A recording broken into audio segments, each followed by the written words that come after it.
Hello my future doctors, welcome to Pradis Institute of Education. I am your Nitin Tiwari sir और आज मैं लेकर के आया हूं आपके लिए वेक्टर्स का एक और लेक्चर।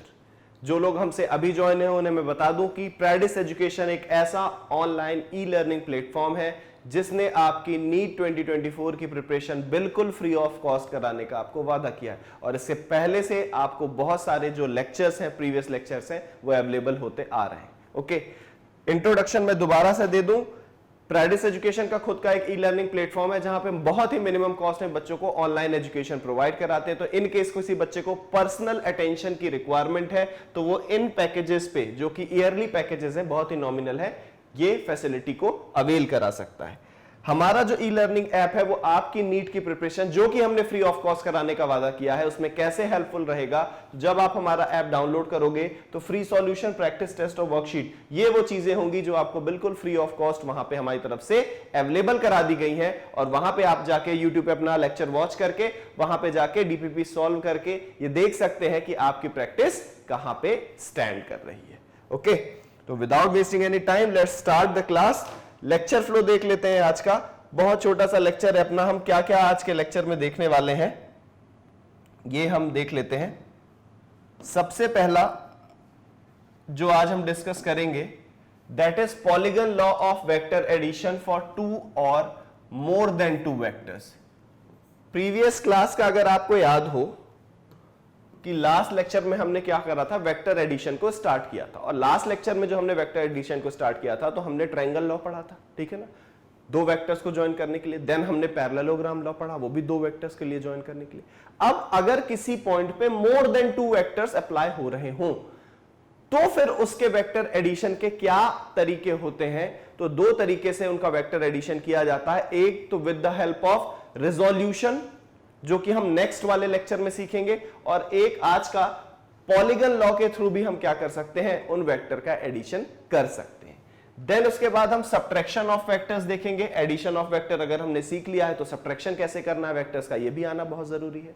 देन उसके बाद हम उस पे बेस्ड कुछ न्यूमेरिकल प्रॉब्लम्स, जैसा कि मैं हर लेक्चर में करता हूं, आपको सॉल्व कराता हूं कि न्यूमेरिकल प्रॉब्लम सॉल्व कराने के पीछे मेरा बेसिक रीजन ये रहता है कि आपको ये बात पता होना बहुत जरूरी है कि हमने जो भी थ्योरी पढ़ी नीट के रिगार्डिंग, उसके लेवल के क्वेश्चन क्या हम सॉल्व कर पा रहे हैं कि नहीं। वो बात तो बिल्कुल ठीक है कि जब लेक्चर बिल्कुल फिनिश हो जाएगा तो देन प्रीवियस ईयर सारे क्वेश्चन मैं आपको सॉल्व कराता हूं, बट हर टॉपिक के बाद न्यूमेरिकल डालने के मेरा पीछे मकसद यही रहता है कि आपको ये बात बिल्कुल क्लियर हो जाए कि हाँ, जो मैंने थ्योरी पढ़ी थी इस टाइप के क्वेश्चन आते हैं, हाँ मैं पिक कर पाता हूं और मैं सॉल्व कर पाता हूं, ठीक है। और ये चीज आपको ड्यूरिंग द लेक्चर ही पता होना बहुत जरूरी है। तो चलो स्टार्ट करते हैं। सबसे पहला है हमारा Polygon law of vector addition for more than 2 vectors. It states that if more than 2 vectors acting on a particle simultaneously किसी एक पॉइंट पे applicable हो रहे हैं, and if we represent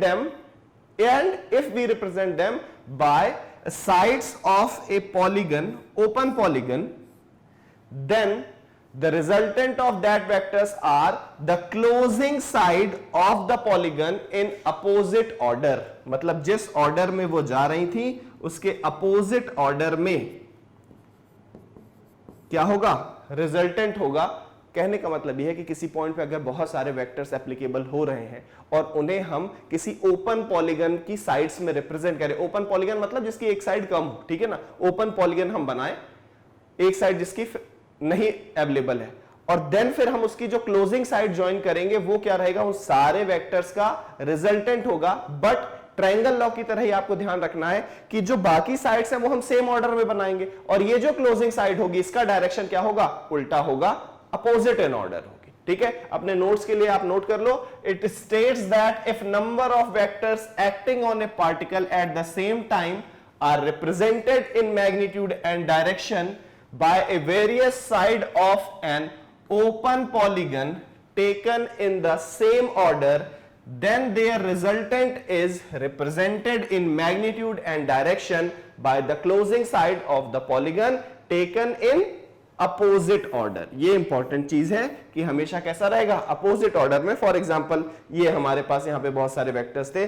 for example ये हमारा, कलर चेंज कर देता हूं, ये हमारा OA वेक्टर है, ये हमारा बी वेक्टर है, ये सी वेक्टर है, ये हमारा डी वेक्टर है, ये हमारा ई वेक्टर है, तो ये रिजल्टेंट क्या होगा, क्लोजिंग साइड होगी एंड अपोजिट इन ऑर्डर होगा हमेशा। कैसा होगा, अपोजिट इन ऑर्डर। ये हमारा क्या होगा, रिजल्टेंट।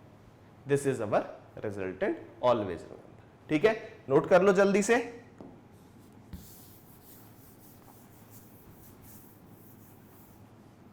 दोबारा से देखो, अगर हमारे पास किसी पॉइंट पे से पास होने वाले कई सारे वेक्टर्स हैं जो उस पर एप्लीकेबल हो रहे हैं, vector a, vector b, vector c, vector d, ठीक है, तो अब इनका रिजल्टेंट अगर हमें निकालना है with the help of polygon law, तो हम क्या करेंगे, ये this is our vector A, जहाँ पे फिनिश होगा वहाँ से हमारा वेक्टर बी, जहाँ पे फिनिश होगा वहाँ से हमारा वेक्टर सी,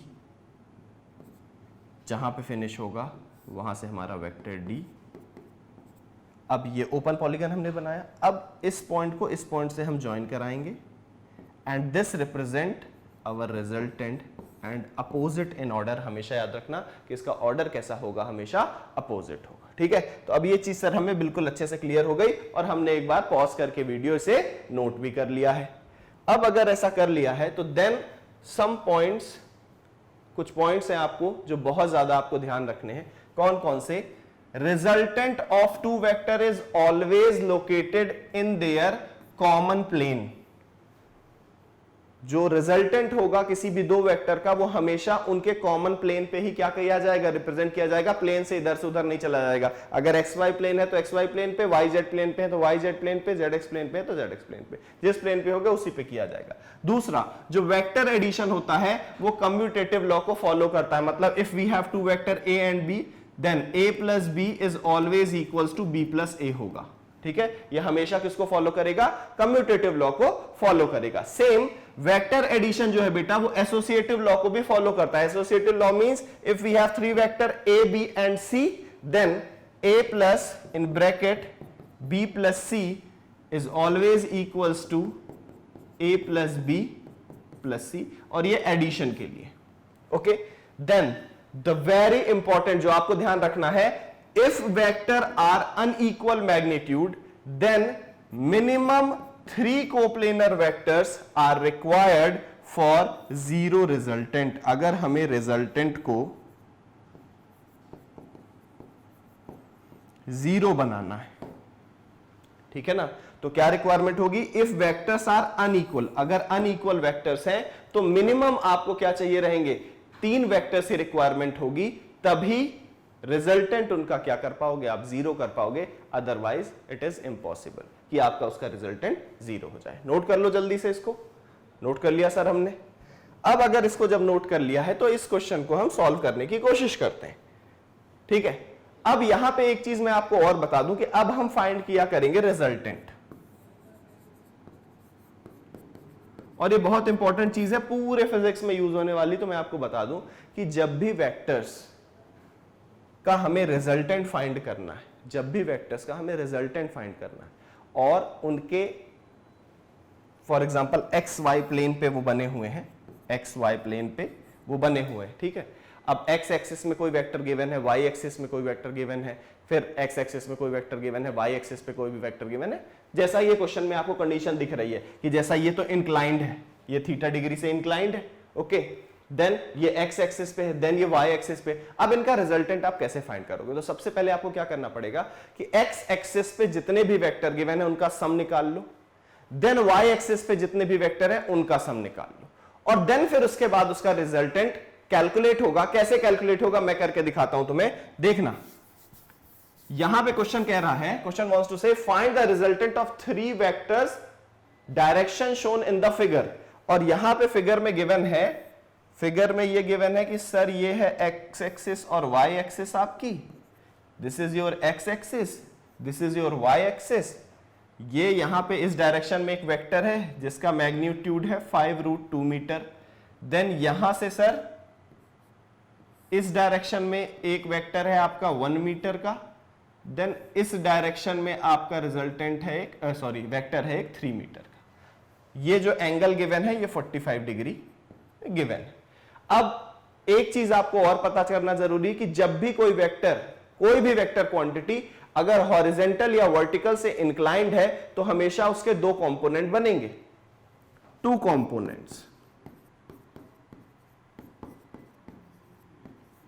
और वो दो कंपोनेंट क्या होंगे, अगर x डायरेक्शन में, फॉर एग्जांपल मैं कार्टेशियन कोऑर्डिनेट सिस्टम से समझाता हूं, ज्यादा अच्छे से आपको क्लियर होगा। फॉर एग्जांपल यहां पे कोई एक ये फोर्स F है जो किसी थीटा एंगल से इंक्लाइंड है, ठीक है ना।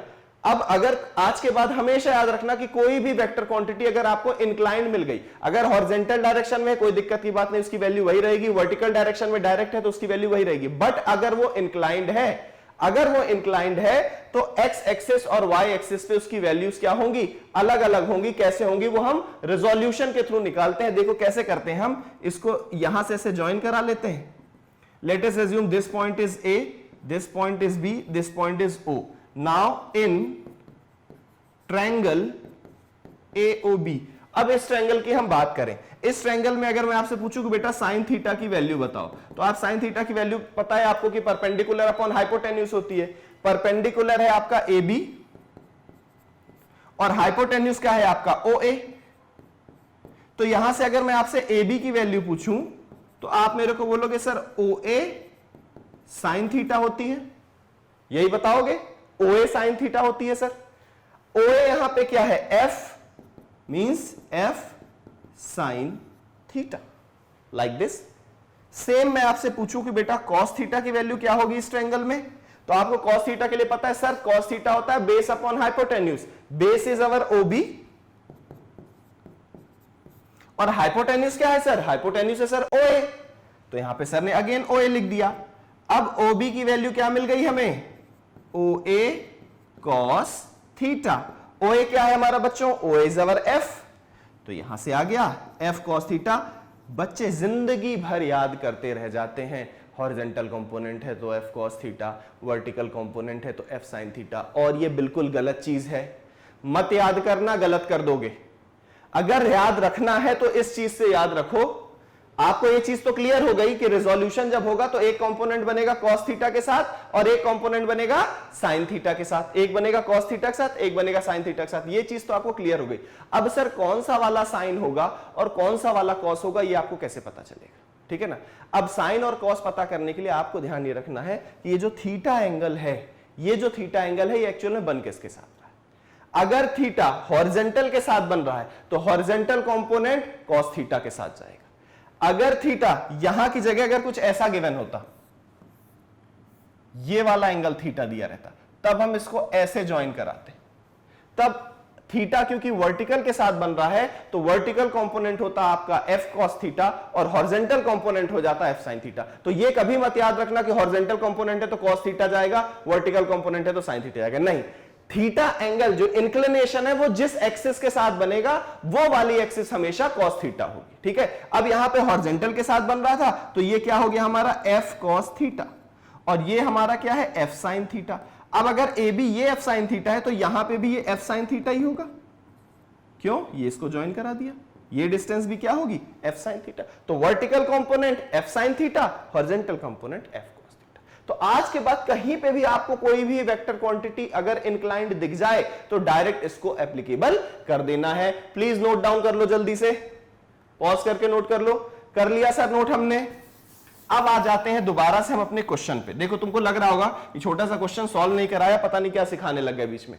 ये चीज बहुत इंपॉर्टेंट थी। अगर ये चीज आपके दिमाग में पिक कर गई है, आपको कभी रिजोल्यूशन ऑफ फोर्स से पूरे 11th के फिजिक्स से पूरे 12th में कहीं पे भी रिजोल्यूशन में दिक्कत जाने ही नहीं वाली है। अब आप समझ गए हो कि कैसे राइट एंगल ट्रायंगल बना के ये F cos theta F sin theta आता है। बच्चे याद ही करते रह जाते हैं, ठीक है, आपको याद नहीं करना है। अब दूसरी चीज मैंने रिजल्टेंट निकालने के लिए आपको क्या बताई कि अगर सेम प्लेन पे कुछ वेक्टर्स x एक्सिस पे जा रहे हैं, कुछ y एक्सिस पे जा रहे हैं, तो सबसे पहले तो आपको सारे x एक्सिस y एक्सिस वाले वेक्टरों को निकाल लेना है। देन x एक्सिस वालों को अलग से ऐड करना है और y एक्सिस वालों को अलग से ऐड करना है। जैसे यहां पे जो ये 5, अगर मैं x एक्सिस की बात करूं, x एक्सिस में ये 1 मीटर। दूसरा, साइन का बड़ा इंपॉर्टेंट रोल होता है। तो हमेशा जैसा कि मैं आपको बताता हूं कि किसी का भी साइन कन्वेंशन याद करने की जरूरत ही नहीं है, हम सिर्फ कार्टेशियन कोऑर्डिनेट सिस्टम को फॉलो करेंगे। हम तो भैया यही जानते हैं, मतलब जो भी पॉइंट ऑफ रेफरेंस है उससे एक्स एक्सिस की पॉजिटिव डायरेक्शन में जो भी वैल्यूज होंगी वो सारी पॉजिटिव, वाई एक्सिस की तरफ जो भी वैल्यू होंगी सारी निगेटिव। वाई एक्सिस ऊपर की तरफ जितनी वैल्यू होंगी सारी पॉजिटिव, और वाई एक्सिस नीचे की तरफ जितनी वैल्यू होंगी वो सारी negative. X positive x negative, y positive y negative. कोई साइन कन्वेंशन हम याद नहीं करेंगे, हर जगह सिर्फ कार्टेशियन कोऑर्डिनेट सिस्टम फॉलो करें। ठीक है, दोबारा से आ जाते हैं। अब ये हमारा कितना है, 45 डिग्री पे इंक्लाइंड है, तो इसके दो कंपोनेंट होंगे। क्योंकि ये एंगल हॉरिजॉन्टल के साथ बन रहा है तो क्या होगा, 5√2 इसका मैग्नीट्यूड cos 45, ये बना इसका हॉरिजॉन्टल कंपोनेंट। इसका वर्टिकल कंपोनेंट क्या बनेगा, 5√2 sin 45। चेक कर लो, ठीक है। देन हॉरिजॉन्टल कंपोनेंट में एक और क्या है, 1 मीटर भी हॉरिजॉन्टल कंपोनेंट है, और वर्टिकल में एक क्या है, 3 मीटर, ये भी हॉरिजॉन्टल। और गौर करना, ये एक्स एक्सिस की पॉजिटिव डायरेक्शन में जा रहा है इसलिए +1 लिखा हुआ है, और ये y एक्सिस के ऊपर पॉजिटिव डायरेक्शन में जा रहा है इसलिए मैंने +3 लिया हुआ। अगर ये नीचे की तरफ जा रहा होता तो फिर मैं नेगेटिव वैल्यू ले लेता वहां पे। ठीक है, तो ये हमेशा याद रखना, वो चीजें हम कार्टेशियन कोऑर्डिनेट सिस्टम से फॉलो करते हैं। अब x एक्सिस पे आ जाते हैं। x एक्सिस पे हमें क्या मिला, 5√2 cos 45 प्लस 1 मीटर।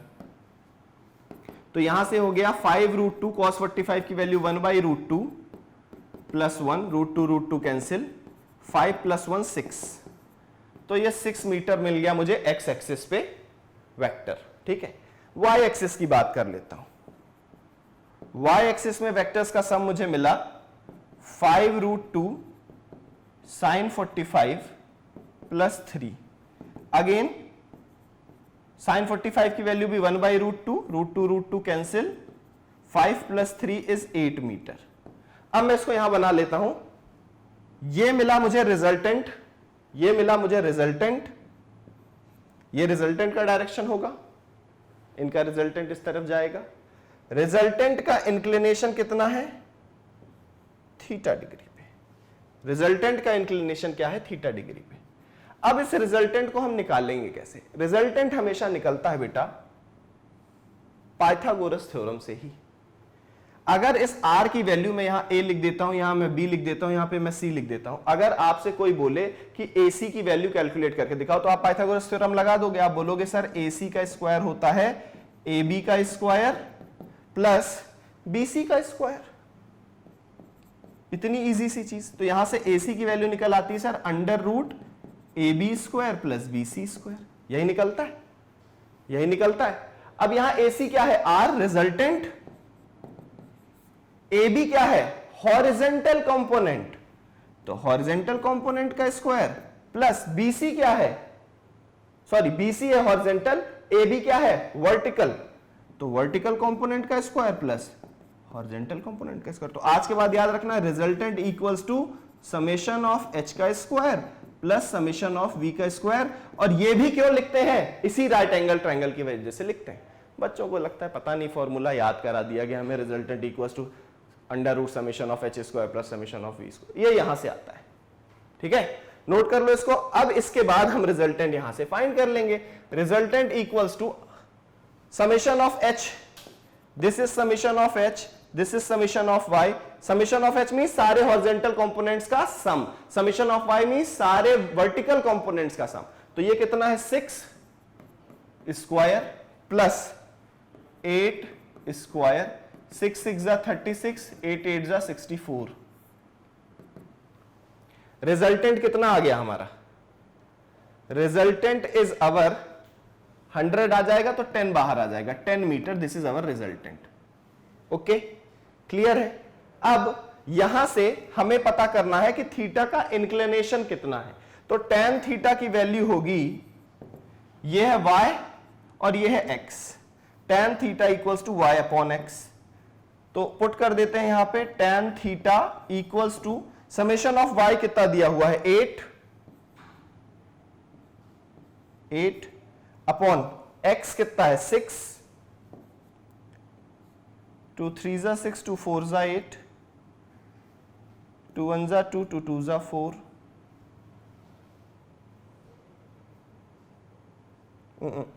क्या सर, कट करना भी भूल गए क्या, यहां पे कट लगा देना शंकु सर, y की वैल्यू कितनी है 8 और h की वैल्यू कितनी है 6, तो हो गया 2 3 जा 6, 2 4 जा 8, 4/3।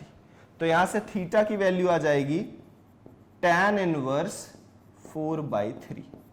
ये इंक्लिनेशन भी हमें मिल गया और ये क्वेश्चन हमारा इस तरह से सॉल्व हो गया। क्लियर? नोट कर लो जल्दी से। ओके, तो अब ये क्वेश्चन अगर आपने सॉल्व कर लिया है तो देन अब हम बात करने वाले अपने नए टॉपिक की, and that is subtraction of two vectors.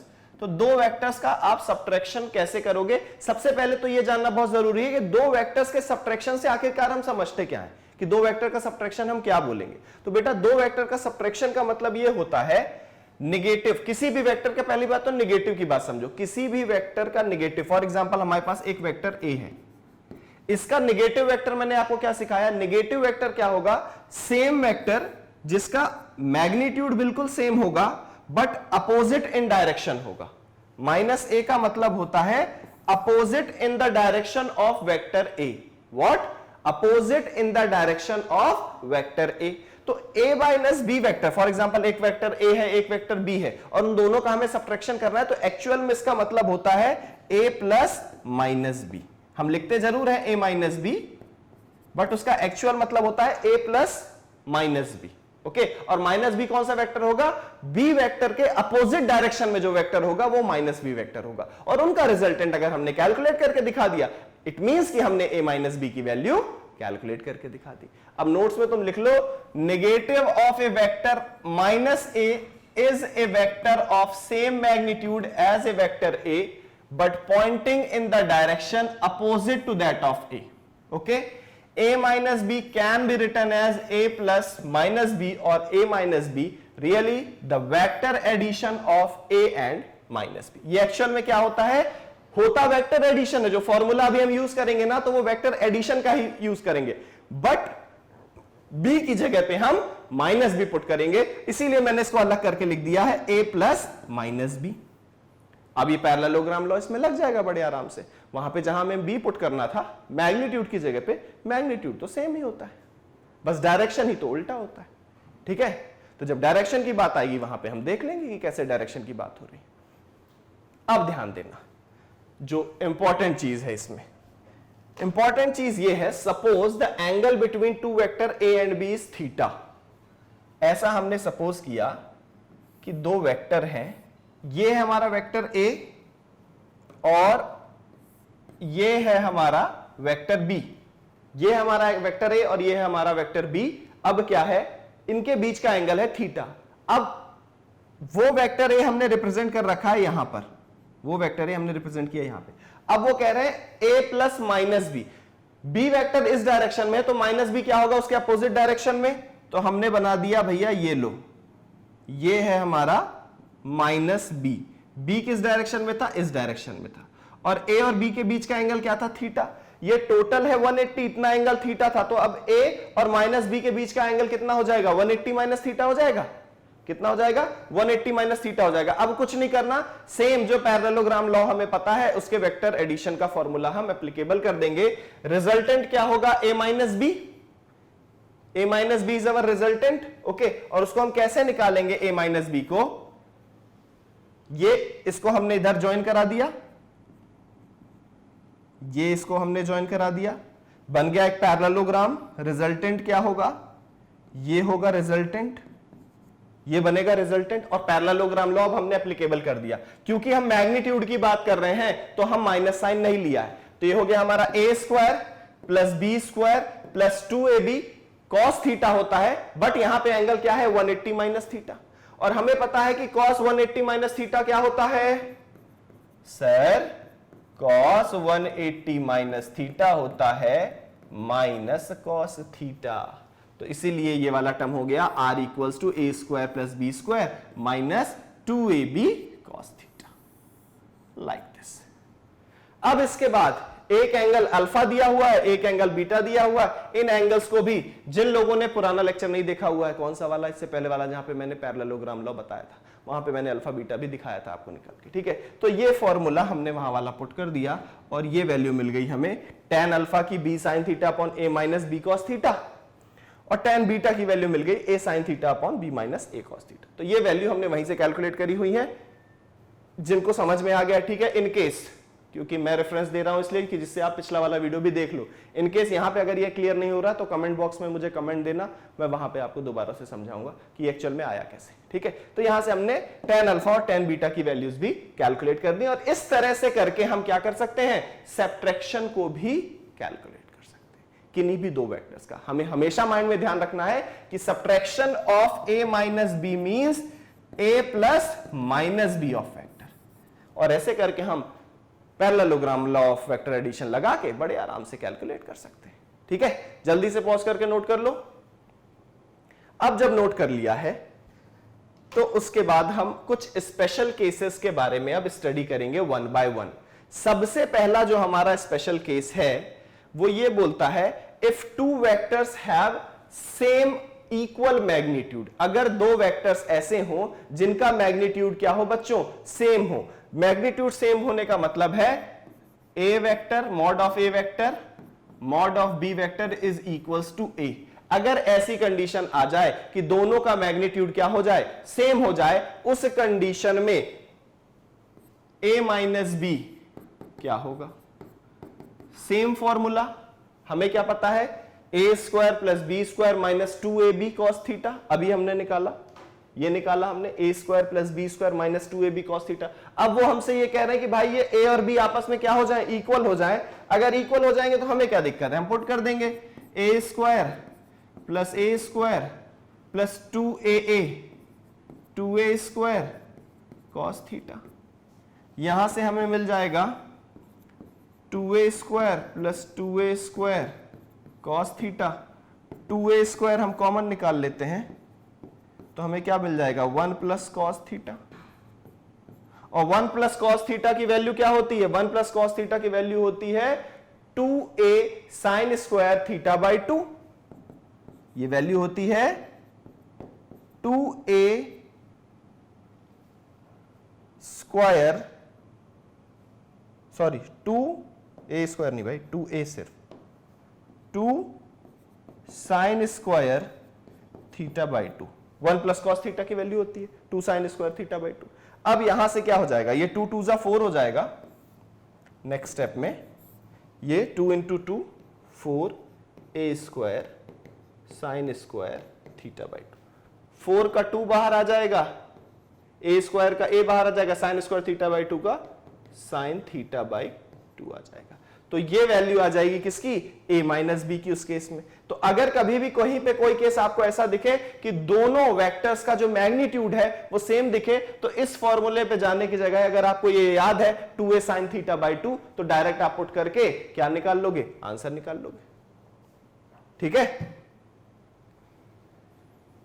Clear है, कर पाएंगे ऐसा, ओके। अब आ जाते हैं केस नंबर 2 पे।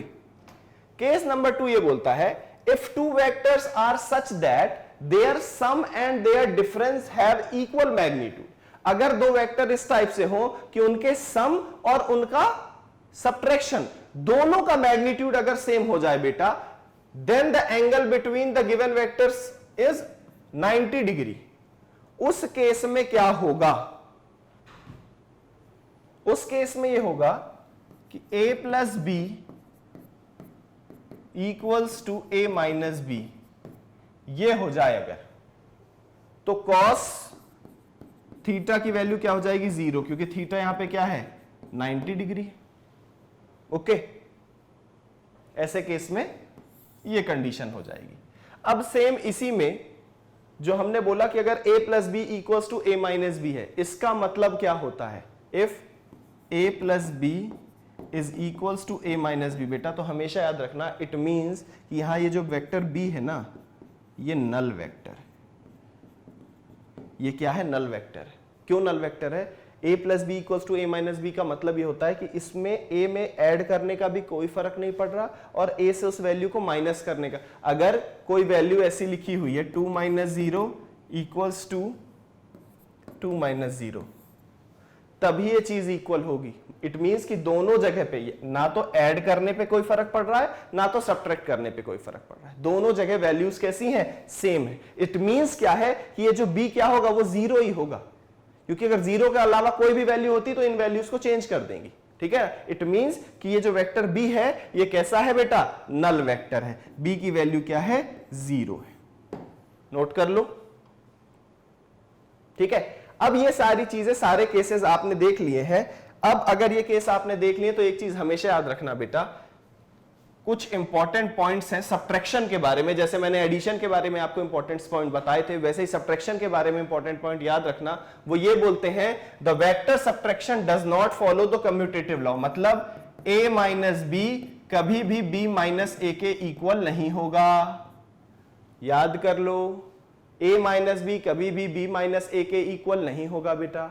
दूसरा, वो एसोसिएटिव लॉ को भी फॉलो नहीं करता, a माइनस बी माइनस सी कभी भी a माइनस बी माइनस सी के इक्वल नहीं होगा। ये चीज भी आपको क्या करनी है, ध्यान करनी है, मगज में बैठा लो। क्या कर लो, मगज में बैठा लो, इसको नोट कर लो जल्दी से। ओके, तो ये कंडीशन आपने देख ली। अब इसके बाद हम कुछ क्वेश्चन सॉल्व करके देखते हैं कि क्या हमसे आ रहा है सब्ट्रैक्शन।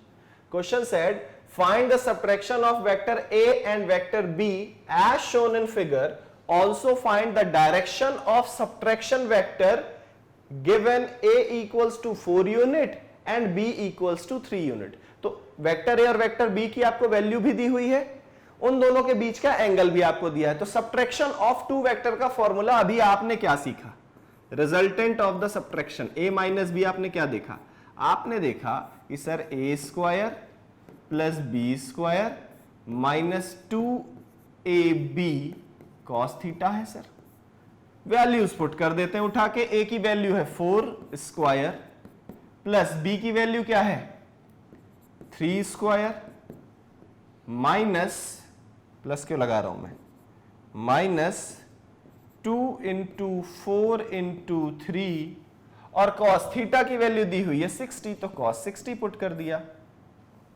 जल्दी से यहां पे वीडियो पॉज करो, कैलकुलेशन जरूर हर आदमी किया करो, क्योंकि बच्चे क्या करते हैं, अरे अभी तो सर कर ही देंगे और फिर बाद में दिक्कत हो जाती है। तो वीडियो पॉज करो, यहां पे इसका कैलकुलेशन करो। 4 4 जा 16 प्लस 3 3 जा 9 माइनस कॉस 60 की वैल्यू पुट कर दो। जल्दी से, जल्दी जल्दी जल्दी जल्दी, मैं नहीं करा रहा, ये लो, नहीं कराऊंगा, खुद से सॉल्व करो। कितना आएगा बता देता हूं, कितना आएगा ये तो बता देता हूं, 13 यूनिट्स आएगा, √13 यूनिट। ये वैल्यू मिल जाएगी तुम्हें, बट ये वैल्यू तुम्हें किसकी मिल जाएगी, this is the value of resultant vector. कैसे, ये है वेक्टर a, ये है वेक्टर b, ये है 60 डिग्री, इसको बैक लेकर के आए, ये है माइनस b। अब इनको ज्वाइन कराना है, ये बनाया एक पैरेललोग्राम, ये ज्वाइन करा दिया। पैरेललोग्राम जैसा दिख तो नहीं रहा सर, नहीं दिख रहा है तो मिटा के बना देते हैं पैरेललोग्राम जैसा। भाई आप लोगों से दुश्मनी लेके मुझे कहाँ जाना है, ये है ऐसा, ये है माइनस b, ये ऐसा लेके आए, ये ऐसा ज्वाइन करा दिया, ये है हमारा रिजल्टेंट, ये है माइनस b। ये एंगल अल्फा रिजल्टेंट का भी हमने निकाला था फॉर्मूला, वो हम पुट कर देंगे। क्या हमें पता है फॉर्मूले से, that tan alpha equals to b sine theta upon a minus b cos theta, a minus b cos theta. Put कर देते हैं, b की वैल्यू कितनी है 3 साइन 60 अपॉन a की वैल्यू, अरे वैल्यूज पुट करो सर, एक तो सर को भी ना पता नहीं क्या है, 4 माइनस 3 कॉस 60। जल्दी से वीडियो पॉज करके आंसर बताओ मेरे को, जल्दी जल्दी जल्दी जल्दी जल्दी जल्दी, ये 1.04 के करीब आपको मिल जाएगी किसकी, tan अल्फा की वैल्यू। तो यहां से अल्फा की वैल्यू आप कैलकुलेट कर पाओगे tan inverse 1.04। This is your final answer. यही पूछा था, डायरेक्शन ऑफ सब्ट्रैक्शन पूछा था। तो डायरेक्शन मतलब हम एंगल के साथ बता दिया हमने कि भाई ये वेक्टर ए के साथ इतने डिग्री का एंगल बनाएगा, इस डायरेक्शन में जाएगा। क्लियर?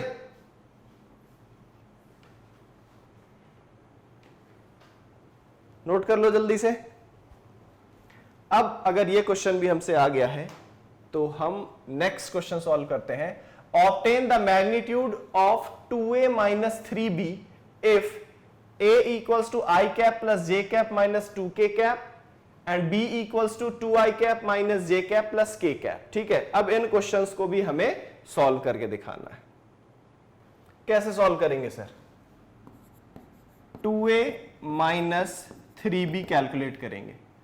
2 इंटू ए की वैल्यू क्या है, i cap plus j cap minus 2k cap, minus 3b, minus 3 into b की वैल्यू क्या है, 2i cap minus j cap plus k cap. तो ये हो गया 2i cap plus 2j cap minus 2 2 जा 4k कैप। फिर ये माइनस 3 2 जा 6i cap plus 3j cap, minus minus plus हो गया, माइनस 3k कैप। अब i कैप वालों को उठा लेते हैं, 2i cap minus 6i cap, तो कितना हो जाएगा, minus 4i cap. 2j cap plus 3j cap, 3 2 5j cap, minus 4k cap minus 3k cap minus 7k cap. Check कर लो, 4 minus 4i cap plus 5j cap minus 7k cap. Clear? अब हमें क्या निकालना है, रिजल्टेंट निकालना है। क्या बोल रहा है, ऑब्टेन द मैग्नीट्यूड, मैग्नीट्यूड निकालना है। ये तो क्या है, ये वेक्टर फॉर्म है। मैग्नीट्यूड में मैंने आपको क्या सिखाया है, mod of 2a minus 3b क्या हो जाएगा, x एक्सिस में समेशन x का स्क्वायर प्लस समेशन y का स्क्वायर, यहां पे क्या दिया हुआ है, k कैप, मतलब z डायरेक्शन भी दिया हुआ है, तो समेशन ऑफ z का स्क्वायर भी कर देंगे, under root summation of x square plus summation of y square plus summation of z square. वैसे तो रिजल्टेंट में सिर्फ x और y एक्सिस के ही कंपोनेंट का स्क्वायर ऐड कर देते थे, अब क्योंकि यहां पे z एक्सिस भी दी है तो उसका भी स्क्वायर ऐड कर देंगे और वो भी हमारा क्या फाइंड करके दे देगा, तो रिजल्टेंट तो यहां पे पुट कर देते हैं कि ये कितना है, -4 का स्क्वायर प्लस y क्या है, 5 का स्क्वायर प्लस -7 का स्क्वायर।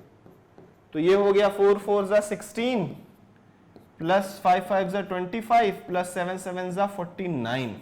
जल्दी से ऐड करके मेरे को आंसर बता दो, कितना आंसर आ रहा तुम लोग का। करीबन ये आ जाएगा, कितना आ जाएगा, 40 50 60 70 80 90, root 90। This is your answer. Please note down this, जल्दी से नोट कर लो इसको, ठीक है। अब उसके बाद नेक्स्ट क्वेश्चन देखते हैं। Question said the initial and the final position of the vector for a particle are -3m i cap plus 2m j cap plus 8m k cap and 9m i cap plus 2m j cap plus -8m k respectively. Find the displacement of the particle. ये question सबने कर लिया, मैं इसको note कर रहा हूं, sorry note कर रहा हूं, रब कर दे रहा हूं। देखो इस टाइप के क्वेश्चन को हम कैसे सॉल्व करेंगे। इस टाइप के क्वेश्चन को हम ऐसे सॉल्व करेंगे बेटा, उन्होंने बोला the initial and the final position of a vector of A particle. ये है इनिशियल पोजीशन, ये है -3m i cap plus 2m j cap plus 8m k cap. ये यहां पे मान लो फाइनल पोजीशन है, फाइनल पोजीशन का दिया हुआ है 9m i cap plus 2m j cap plus -8m k cap. Displacement calculate करने की बात हो रही है। डिस्प्लेसमेंट क्या है? Shortest distance between the two point, और उसको कैसे कैलकुलेट करते हैं? Final minus initial. Final, if this is point A, this is point B, B minus A कर देंगे तो क्या मिल जाएगा? डिस्प्लेसमेंट। डिस्प्लेसमेंट हम निकालेंगे 9m i cap plus 2m j cap minus 8m k cap minus 3m i cap plus 2m j cap plus 8m k cap. ठीक है, तो अब इसको सॉल्व कर लेते हैं। 9m i cap plus 2m j cap minus 8m k cap, minus minus plus. ठीक है, ये इसके पूरे सबके साइन चेंज करेगा। Minus minus plus 3m i cap minus 2m j cap minus 8m k cap. Clear? Okay, तो अब देखो 9m माइनस 3m, जल्दी बताओ भैया, sorry 9m plus 3m 12m i cap, फिर 2m j cap minus 2m j cap, क्या हो जाएगा? 0 प्लस 0 j कैप, 0 वैल्यू है तो इसको ना भी लिखे तो चलेगा, कैंसिल हो जाएगा, ये दोनों आपस में क्या हो गए? कैंसिल हो गए। Then k cap minus 8m k cap minus 8m k cap, दोनों की वैल्यू कितनी हो गई? माइनस 8 माइनस 8 माइनस 16, तो लिख दिया minus 16m k cap. But उसने पूछा है शायद magnitude, find the displacement of the particle, हमें क्या बताना है? मैग्नीट्यूड बताना है, और ये हो गया वैल्यू डिस्प्लेसमेंट की। हमसे नहीं बोला कहीं पे भी मैग्नीट्यूड बताने के लिए, बोल रहा है find the displacement of the particle, सिर्फ डिस्प्लेसमेंट, तो ये डिस्प्लेसमेंट होगा 12m i cap minus 16m k cap. Clear? Okay guys, तो अब इसके बाद नेक्स्ट क्वेश्चन बोल रहा है if mod p plus q equals to minus p minus q, find the angle between p and q।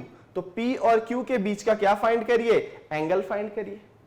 ठीक है, p प्लस q के लिए फॉर्मूला क्या होगा?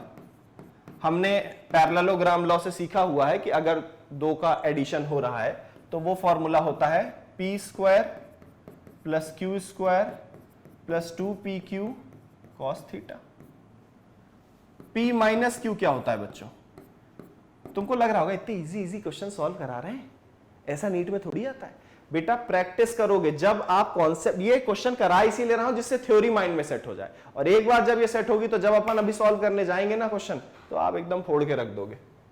तो इसलिए पूरी ईमानदारी के साथ इसको सॉल्व करो। p square plus q square minus 2pq cos theta. अब अगर ये दोनों वैल्यूज बराबर हैं, this is equation 1, this is equation 2, if both are equal then we can write it as p square plus q square plus 2pq cos theta equals to under root p square plus q square minus 2pq cos theta. दोनों का हम चाहे तो क्या हटा सकते हैं? Root हटा सकते हैं। रूट हटा दिया तो लिखेंगे p square plus q square plus 2pq cos theta equals to p square plus q square minus 2pq cos theta. Okay, p square से p square cancel, q square से q स्क्वायर कैंसिल। ओके, अब ये कितना हो जाएगा? सारा का सारा 2pq cos theta equals to minus 2pq cos theta. इसको इस तरफ ले आते हैं, 2pq cos theta plus 2pq cos theta equals to 0। यहां से वैल्यू मिल गई 4pq cos theta equals to 0। Okay, तो यहां से cos थीटा की वैल्यू क्या मिल जाएगी हमें? cos theta equals to 0। 4pq यहां मल्टीप्लाई में, इधर आएगा डिवाइड में आ जाएगा, पूरी वैल्यू हो जाएगी 0। अब हमें ये बता दो कि cos थीटा 0 कब होता है sir? When theta equals to 90, when theta is equals to 90 degree, then cos 90 की वैल्यू 0 होती है सर। इट मींस थीटा की वैल्यू क्या होगी?